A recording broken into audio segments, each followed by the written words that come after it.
We've got to win the United States Senate, and I'll give you my kind of punchline is we moved this weekend because I'd really wanted to accommodate Dave McCormick, whose birthday's next weekend. We wanted him last year and couldn't get him because of his birthday. So we'll move to this year. And it didn't dawn on me that every state's state fair is this weekend. And so we don't have as many Senate candidates as I wanted to highlight, but we have the two best, most competitive races to highlight. And my next guest is one of those competitive Senate races. You have probably heard about Captain Sam Brown. He fought in Afghanistan. He was in Kandahar. He was wounded by an IED. He retired as a captain, moved back home. He and his wife started helping veterans. And he is one of the best recruits for the Senate. I know Senator McConnell and I will be talking about his race later to emphasize he's got just a heck of a personal story, but also the convictions to run for the United States Senate in a swing state that's been swinging more and more in our direction.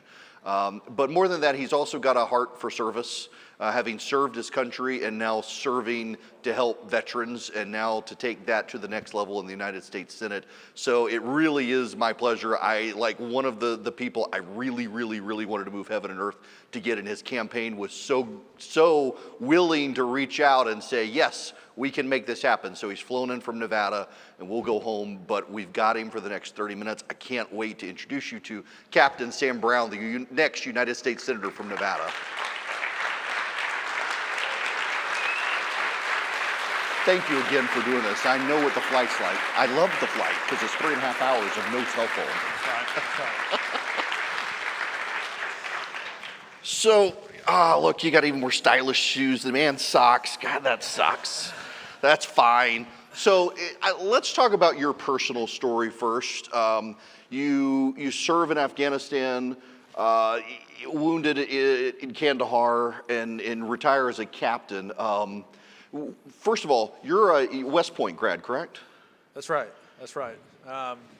Some of us chose West Point over the Naval Academy and Air Force Academy. Any Academy grads out here? None? All right, you guys are all smarter than me, I guess. So how long were you in Afghanistan? That's a good question. I'll put it to you this way. Anyone familiar with U.S. Army Ranger School, based right here out of the great state of Georgia? Yes. All right. So I recycled one of the phases, which meant I spent roughly 80 days in Ranger School, which meant I was in Afghanistan just short of that. It was really early into my deployment. And, Eric, the thing that was tough, there's multiple things that was tough about getting wounded. But one of them is, if you go back in my history, I was raised by parents that instilled in me at a very early age, and I'm not joking. My father literally ordered the West Point academic catalog when I was 10 years old. This is before emails and stuff. He wrote to the West Point admissions office and said, can you please send a catalog? And I went and checked the mail, and I saw it, and I didn't know what it was.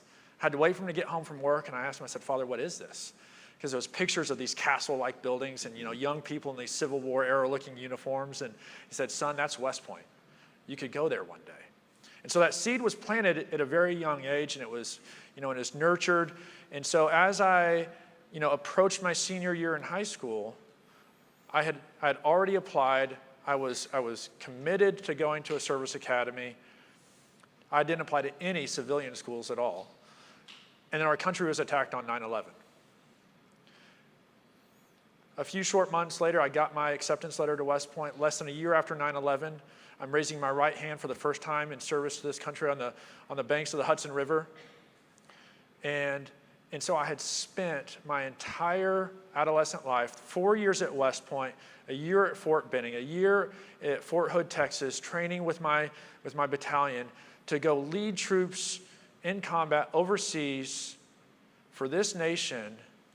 And to have all of that at 24 years old go up in smoke. I lost at that moment my professional identity and my personal identity because I was no longer recognizable. And that was one of the toughest things in the world, was to have been committed to a life of service. And the only way that I knew what it could look like was in uniform. And to have that just go away. And I'm blessed, though, that in the midst of that period, that time of suffering, to have, well, I didn't find her, she found me, but my wife met me when I was in the ICU. Amy was in the Army as well. She worked in the ICU as a dietitian.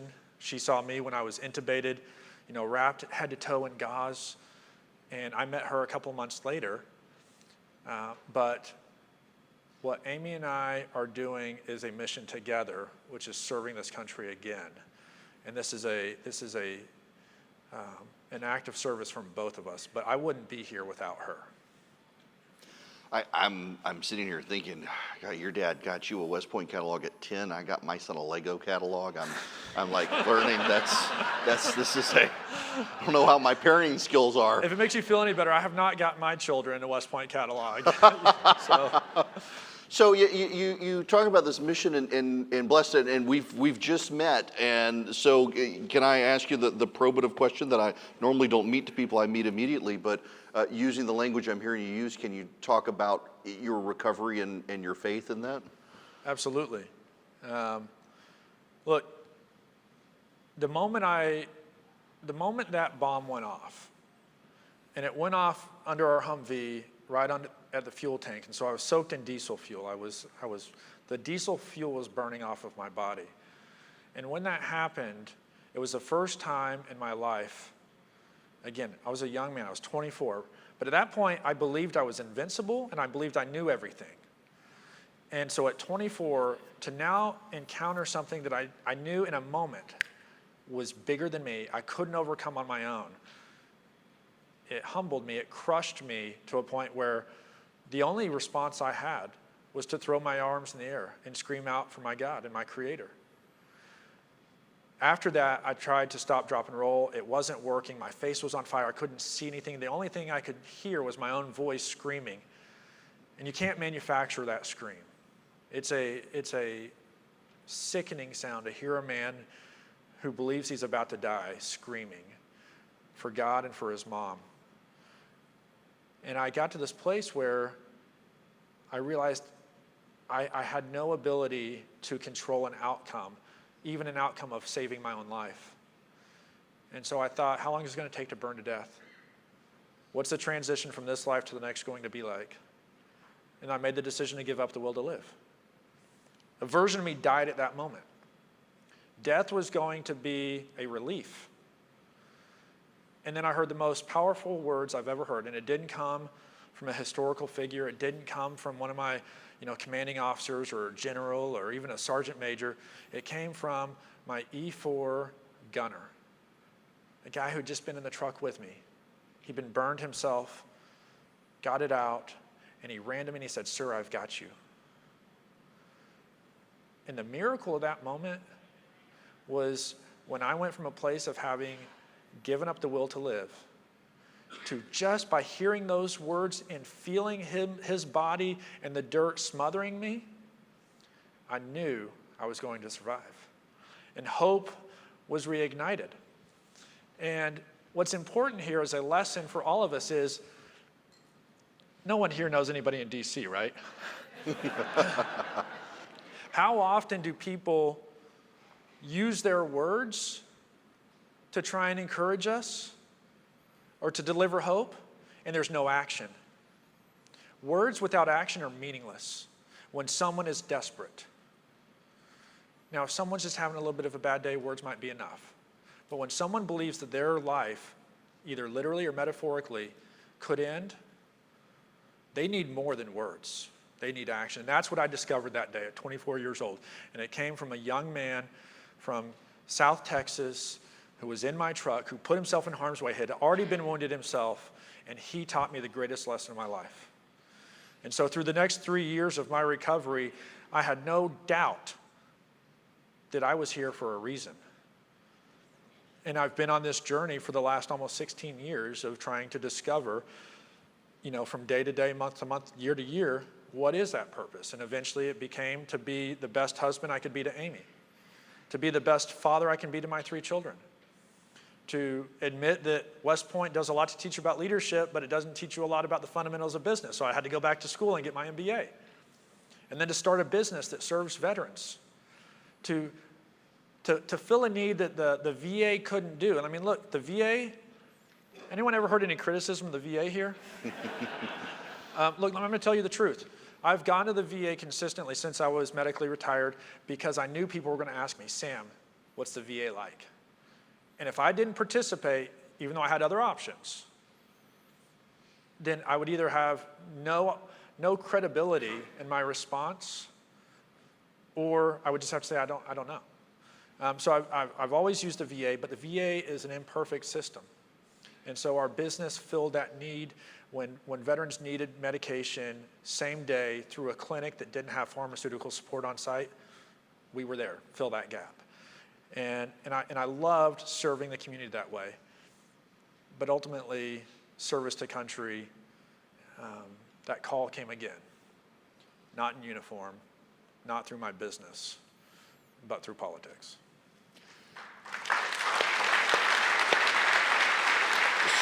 So let's talk about this race now. I mean, you made it through Afghanistan and recovery, and you really want to go to the United States Senate? Well, no, those are your words. I'm not sure you'll find me in an interview anywhere saying I want to go to the United States Senate. I mean, let's be clear.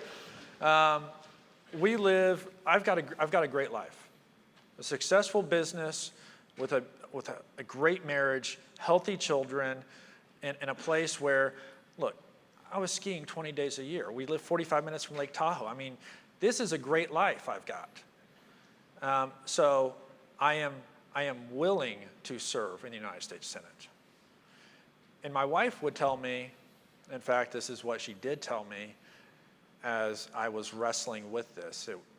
She said, Sam, we're all given talents. We're all gifted with something. Are you maximizing the stewardship of your talents as a business owner, or would you be maximizing your talents as a U.S. Senator? And when I thought about that, when I had to pray about that, and I looked deep within myself, I realized that the selfish version of me wanted nothing to do with it. But the part of me that God created me in my own unique way and with the experiences I've had in life, that was the best stewardship of my talents.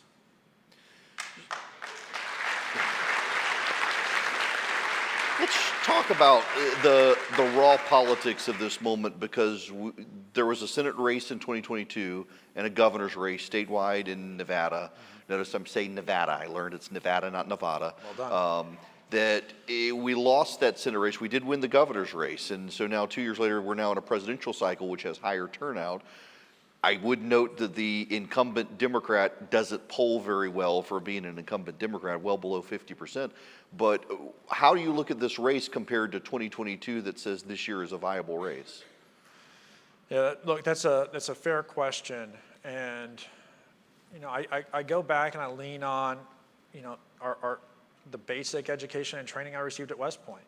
When we study battles and military history, we don't just study the battles we win and say, all right, when we're in this situation, here's the game plan, here's how we're going to execute and get another win. You study the losses as well.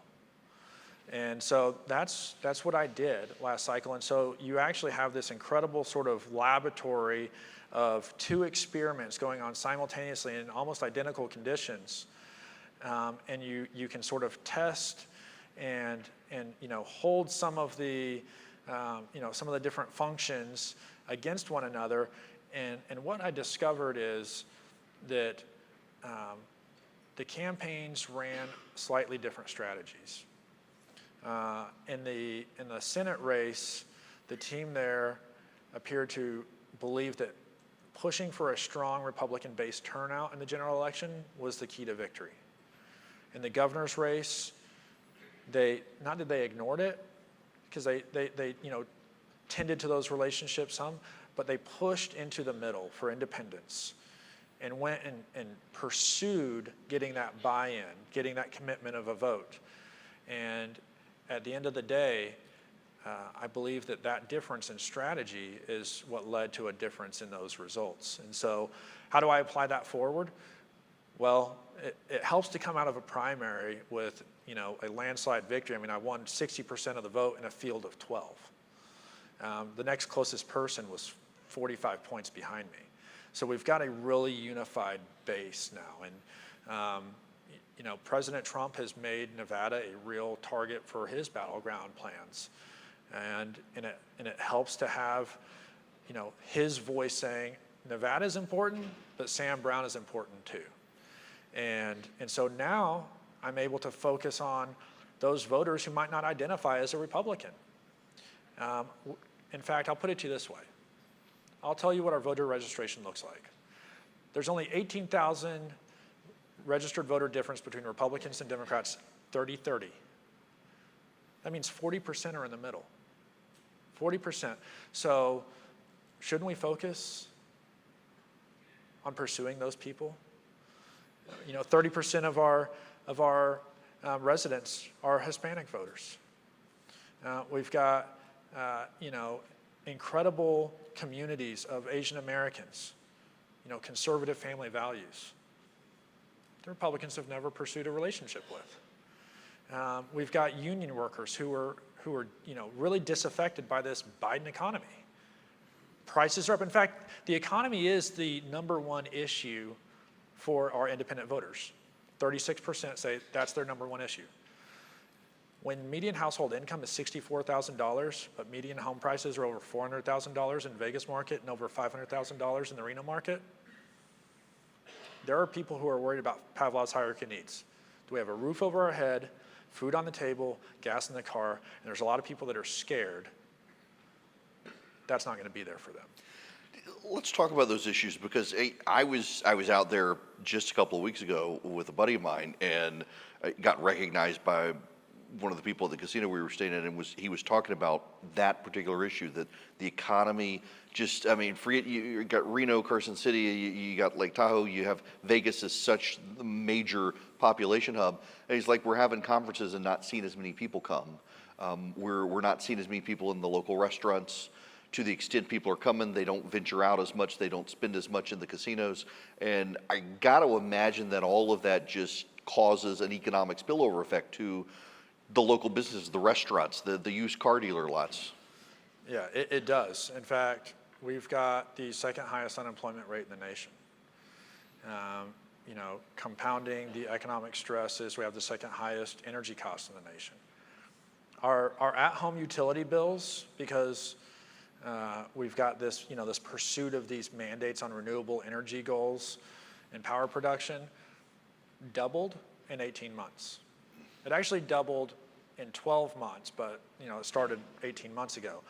And so people who are living paycheck to paycheck, a lot of people living on tips, by the way, and President Trump's pledge to eliminate taxes on tips matters a lot in a state like Nevada. And I know it matters in other places too, but it matters so much. There's only 2 Democrat senators who have signed on to Ted Cruz's bill to eliminate taxes on tips. And they're the 2 Democrat senators from Nevada. But only after they both criticized it. And went as far as Jackie Rosen, my opponent, actually, her statement went so far as to say, this policy is going to hurt working class Nevadans. If someone can explain that to me, I'll be right off stage here in a little bit, and I'd love to know how that works. But look, they heard from the people, and the people said, "This we want this. This is ludicrous. Your denial of that is actually going to hurt us," and so they've reversed course. Another thing that President Trump has just recently said, and I think, look, in my view, the government taxes us too much. But if someone has gotten to a place in their life where they are earning their Social Security back, why are we paying taxes on that?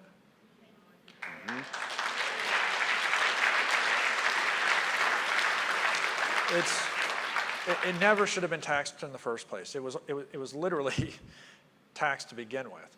And so we have many, many retirees in Nevada. These are issues that affect people's major concerns. Eric, one more little story. One of my neighbors, and I knew her well before I got into, running for office. She stopped me about 2 years ago and said, one day we were in our driveways, and she said, "Hey, Sam, I just want to let you know that if you notice things happening around the house, in other words, if someone's messing with my stuff, between these hours, just know that I'm not home." And I said, "Shirley, what's going on?" She said, "Sam, I had to go back to work. I was living off Social Security and a reverse mortgage, and things got too expensive. I can't make ends meet anymore. I had to go back to work." And so, on days when I'm catching a flight, I've got to be to the airport at, 5 a.m., I see Shirley with her garage door open, and she's getting ready to go to work at 4:30 in the morning, because things have gotten so expensive that even though she did the right things and she has Social Security and she went, dug a little deeper and reverse mortgaged her home, it's not enough. And people need relief. They need leaders who understand the issues. And it's not just a matter of the words. You have to have action to provide hope. One of the other issues that I would imagine affects Nevada, and it's one of those weird ones where I hear Democrats all the time say we have to have the illegal aliens to pick the crops and do the work that others don't want to do, but I got to imagine illegal immigration in Nevada is a big issue. It is a big issue. But even more broadly speaking, the border is a big issue. Because it's not just a matter of illegal immigration. It's the things that happen when you have a border policy that is effectively open. Fentanyl has killed more people than warfare has. We're losing 100,000 Americans a year. And it's agnostic of, race, creed, community. It's terrorizing our state. The sheriffs tell me that their number one, and I talked to them and said, and initially I thought it's going to be some, kind of localized issue or something like, it's like, what's your number one concern? It's the border. It's the border. You've got human trafficking. You've got the drugs. You've got, people who are coming into our country, and our systems, whether it's healthcare system, education system, just housing supply, isn't there to be able to hold it. And we're not even getting into like the terrorists who are coming into this country. So yeah, that's the number two issue for our voters. It's interesting to me. Every time I ask someone, regardless of what they're running for, in whatever state they're running in, what the big issue is, people bring up the border, which I kind of expect, but fentanyl because of the border, that it affects that many people in that many states. It's remarkable to me. It's a tragedy. Now, on the practical aspect of running for office in Nevada, you've got, you do have this population center in Las Vegas, and it seems like you've got to turn out Clark County. But how do you, in a state like Nevada, maximize, like I know the Lax Salt campaign and others, they wanted to rely on Republican turnout in the rest of the state, but what do you do strategically as a campaign to make sure you're maximizing your turnout there? We're talking about with kind of the new voters we're going after. Mm-hmm. So, part of it is trying to build relationships with people who you haven't had a relationship with before. And so I talked about, for example, the 30% of our residents out there who are Hispanic. We started running ads in Spanish a couple of months ago. This is something that otherwise had been happening like basically, after a Labor Day type thing. And I think, look, it's a natural human response that if somebody cares about us and they want to build a relationship, they're going to engage with us over time. The first time somebody comes to you and asks you for something, and there's not a relationship established, there's not credibility, there's not rapport, it can be off-putting. And that's what we have been doing politically to folks that we hope, want, or need to vote for us. So we've been running ads in Spanish. We've been running ads in English as well. But we're pursuing those relationships early. And we also, we have kind of a climate of, I can't win this alone. I can't win this. Sam Brown can't win the Senate race alone. It takes voters, it takes donors, it takes volunteers, and frankly, it takes a coalition of others that care about the Nevada Senate race from around the country to get there, whether in person or through resources, to invest in it, because it's worth investing in. And we're seeing that. We're seeing organizations, people,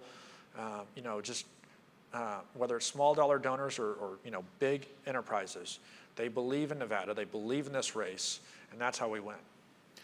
Now, one of the issues, of course, is your opponent, who has been pretty much in lockstep with Biden and Harris along the way, voting on all the packages that even Larry Summers said would drive up inflation. It seems more and more that there isn't, we've mentioned the economy, we've mentioned the border and immigration, that the fact that her polling, she can't get above 50%, seems like this is a ripe opportunity and a viable pickup seat. It's incredibly viable. And, there's people who've studied campaigns and politics longer than me that could probably give really eloquent responses to this. I'll tell you this. Here's how I feel about it. I've got guarded optimism. And what I mean by that is the conditions are there for us to win. I'm not buried with, terrible unfavorables and coming out of a hole. In fact, my favorables and unfavorables are basically in a dead even, despite the fact that, Schumer's PACs and Rosen's, campaign money has been spending millions of dollars to try and negatively define me. They can't put me underwater. We've got resources coming. I say there's three things that have to come together in these tough battleground races. You have to have the right candidate with the right resources and right strategy. And I believe we have all three of those elements. But what we can't do is try and surf a wave and expect other things to, other conditions to lead to a win. I've seen, cases where people have let off the throttle, 2 months out, like, oh, hey, polls look great, we're going to win this thing, and coast through. No, this campaign is going to be run like we're 5 points behind, regardless of what the polls say, all the way through November 5th. So people here in the room want to be able to support the campaign from where they are. What should they be thinking about doing? Where should they go on the internet? Yeah, people can go to my website. It's a great place to start, CaptainSamBrown.com. And people, look, if you live in Nevada, I want your vote. If you don't live in Nevada, there's ways to either contribute, through money through the campaign website, but technology allows people to even volunteer. Not everyone can give money, I understand that. But to those who can, please contribute directly to the campaign. And otherwise, people can make phone calls. You can virtually help out the campaign in other ways. And when we have such high stakes this election cycle and so few opportunities to win battleground Senate seats to take back the majority, we need the country to mobilize around those races and really help us to win, even if it's from afar. Now, last thing for you. We've talked about the economy and the issues, but in my sense of things, and in having done this for a while, everybody who goes to Congress actually does have something that is their passion, that I get there, this is the thing I want to do. If I get to the Senate or the House, what's yours?